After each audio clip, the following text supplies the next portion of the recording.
Received my AOSK console safe kit today. Comes with two sides, pretty solid steel there, better than a lot of portable safes. The lid with a 3-digit lock, turn to open and close. They do include a Phillips head screwdriver. You have to assemble this inside the console, so the little screwdriver is nice. A sharp probe, which is used for resetting the lock, and a 7mm nut driver, which is very nice. You have to assemble the kit inside the console because it otherwise won't fit through the lid, and there are studs already built into the lid, so the nut driver is very handy for working inside the console with the small nuts. Just a quick little video to show how to get your console safe from AOSK into your console. It comes in 3 pieces.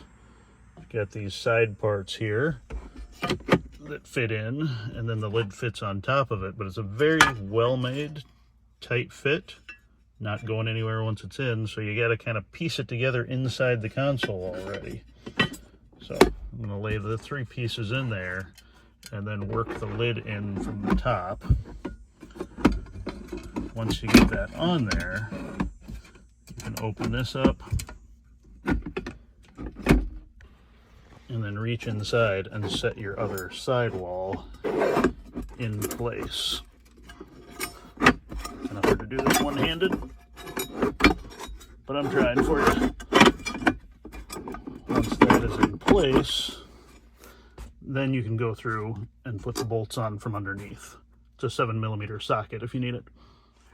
So unfortunately, the nut driver that was sent with this is a little bit long to get into the console and underneath to the studs that you need to put these little nuts on. So you're gonna have to get in here and start them by hand.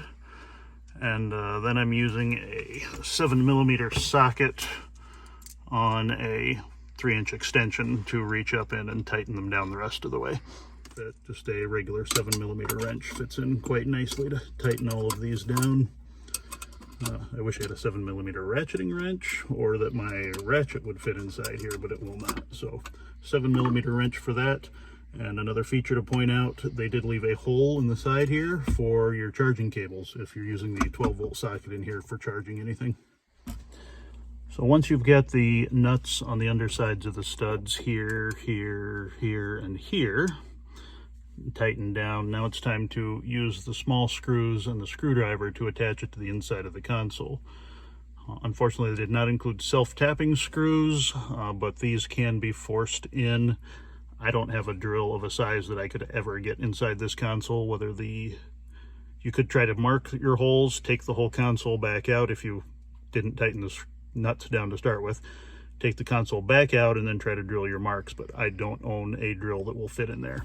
So what I'm going to do is put the screw on the end of the screwdriver, locate my hole, making sure the console is all the way forward, put the screw in there and maintaining pressure forward, just twist the screw until it starts and makes a small hole in the side. The screws are small enough they're not going to crack the plastic of the console. You'll end up with one small hole in there, and that is fairly snugged down.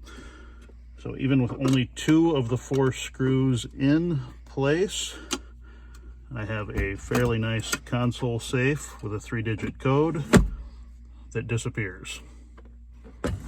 Open it back up, dial in your console, which I moved,